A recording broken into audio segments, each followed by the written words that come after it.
Cedar Falls, Iowa, last fall. Small town. Quiet. Exactly what I needed after a messy breakup and quitting my job on impulse. I found a small apartment in a 10-unit building. Top floor. 3C. Nothing special. But it was cheap and the neighbors seemed quiet. The guy across the hall, though, he was different. His name was Dale Beckett. Late 50s. Gray hair, huge glasses. Always wore this old green parka, even indoors. The kind of man who looked like he'd never really adapted past the 90s. The first time we met, he was standing in his doorway, holding a single slice of toast. "You new in 3C?" he asked. I nodded. "Yeah, just moved in." He stared at me, just a little too long, then asked, "You sleep with your bedroom light on?" That caught me off guard. No. Why?" He smiled. "Just checking." Then shut his door. Weird. But hey, every building has one, right? At first, I only saw Dale in passing. He never left the building, never had visitors.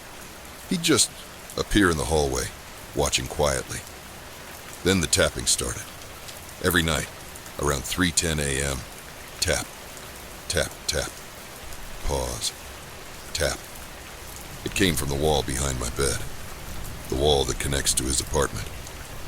I figured it was plumbing or maybe old pipes, but when I knocked back, just once, out of frustration, it stopped, and it stayed quiet for 3 days. Then I came home from work one night and found a sticky note on my door. "Your fridge hums too loud. I unplugged it. You're welcome." I rushed inside, and yeah, he had unplugged my fridge. I went straight to his door, banged on it. No answer, but I heard movement, shuffling feet, the sound of someone backing away from the door, fast. I reported it to the landlord the next day. He just shrugged. "Dale's lived here for 10 years. Bit odd, but harmless." Right. A few days later, I woke up to a sound that made my stomach turn. Someone was jiggling my apartment door handle. Slow, deliberate. I grabbed a flashlight and crept to the door. By the time I looked through the peephole, nothing. Just the hallway. But on the floor, right below the doorframe, was a tooth. A cracked, yellowed human molar. I picked it up using a paper towel and drove it to the local police station. They didn't even take it seriously.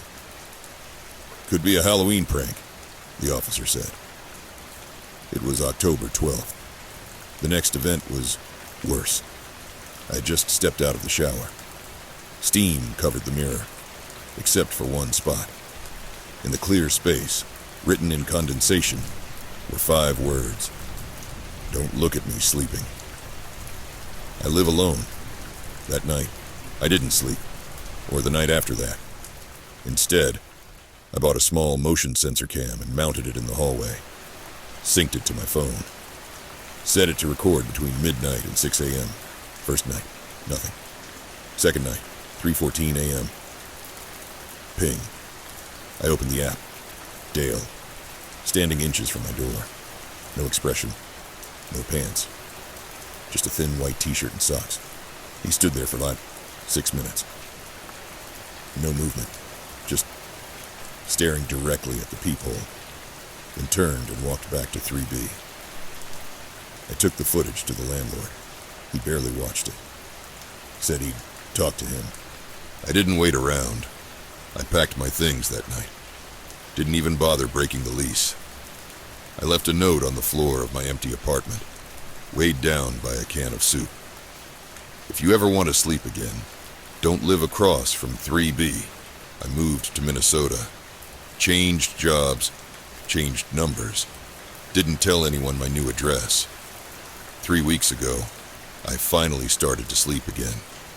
And then, last night, I found something taped to the bathroom mirror in my new apartment. A sticky note. Same handwriting. Still watching."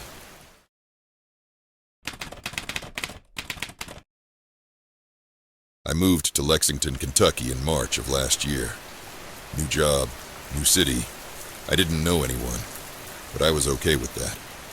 The apartment I found was cheap and clean.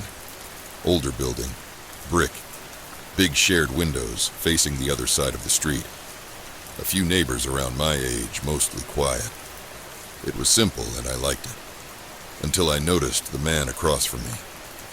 He lived in the unit directly across the alley, 3rd floor, just like mine. His blinds were always halfway open, not wide enough to see everything, but just enough to make you feel like you were being watched. He never left the apartment. I never saw lights on, just him, sitting in the dark. At first, I assumed he was retired, or maybe sick. But then I realized, every time I got home from work, he was there, facing the window, looking directly into mine. One night, out of pure irritation, I closed my blinds. The next morning, when I opened them, his were shut too. I thought, okay, weird coincidence. But that night, they were open again, and so was he. Back in the same chair, same spot, same stare. After a few weeks, I started noticing other things. I rearranged my living room one weekend, moved the couch to face the opposite wall.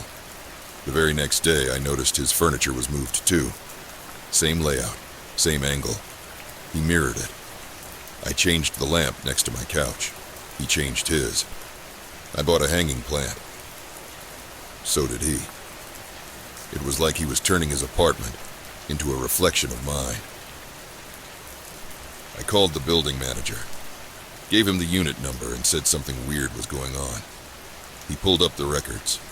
That unit had been vacant for 6 months. I moved out 2 weeks later. Didn't even pack everything. I just left. Now I live on the other side of town. No big windows, no shared alley, no more blinds. But every once in a while I catch myself looking out, scanning the buildings across the street. Last night, I thought I saw someone standing in the window. Same haircut, same red hoodie. It's probably nothing, but just in case, I haven't opened the curtains today. I started closing my blinds full time, but every time I peeked out, he was already looking. Once, I tried waving at him. Nothing. He didn't blink, didn't react, just stared. I told myself it was in my head, that maybe he was just odd, but things kept escalating. I cut my hair short on a Saturday. 2 days later, I caught a glimpse of him through a crack in the blinds. He had the same haircut, same shape, same fade. The next week, he wore a red hoodie, identical to the one I'd just bought from an outlet across town. I hadn't posted about it. I hadn't worn it outside yet. There was no way he could have known. I started losing sleep. Every sound at night made me flinch. Every shadow outside my window made my heart race. I installed blackout curtains, moved my bedroom to the smaller room in the back, stopped opening windows entirely, and still, I felt watched. One night, I was brushing my teeth in the dark. No lights, just the hallway glow behind me. And then, I saw movement in the mirror. Not in the room, in the mirror. I turned. Nothing. But when I turned back, written in the fogged glass, were the words, "Let me in." I checked every window, every lock. Nothing was broken. No signs of entry. But the next morning, the apartment across from mine was empty. Blinds drawn. Lights off. No movement. I stood by the window for almost 10 minutes. Then, just for a second, I saw something move. A head. Ducked down. Like someone trying not to be seen.